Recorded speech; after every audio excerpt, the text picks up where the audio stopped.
right, moving on. There was a time when Vladimir Putin wanted to join NATO and felt left out when Russia's advances were not accepted. The transcript of this conversation between Putin and former US President George W. Bush shows that the Kremlin leader was literally asking for Russia to be accepted into NATO. This transcript, made public recently, describes a June 2001 meeting between the two leaders. During this meet, Putin raised the idea that Russia could eventually join the NATO. He said Russia feels left out by NATO enlargement and noted that the Soviet Union had applied to join the alliance back in 1954. He argued that the reasons for rejection no longer applied and suggested that perhaps Russia could be an ally. He argued that Russia was European and multi-ethnic like the United States. In fact, Putin also said that Russia felt excluded from NATO while questioning the need of NATO enlargement. The Soviet Union had applied to join NATO in 1954. Russia said, and I quote, "I have the document," Bush responded to Putin at the time by saying, "That is interesting."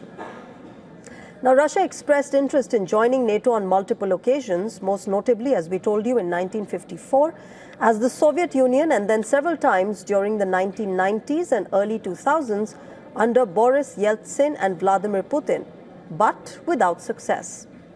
Meanwhile, NATO has grown from an alliance of 12 countries in 1949 to a 32-nation bloc today.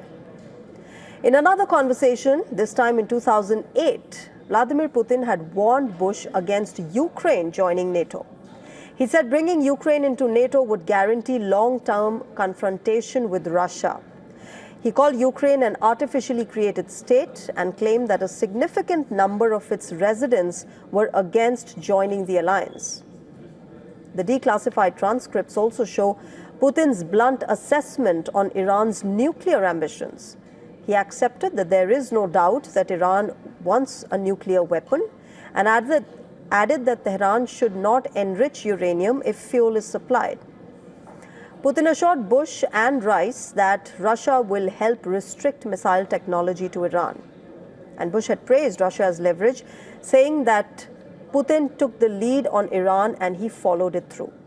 Bush said it was the right thing to do. While discussing arms sales and pressure tactics on Iran, the tone turns crude. Bush says they're nutty, to which Putin replies, "They're quite nuts."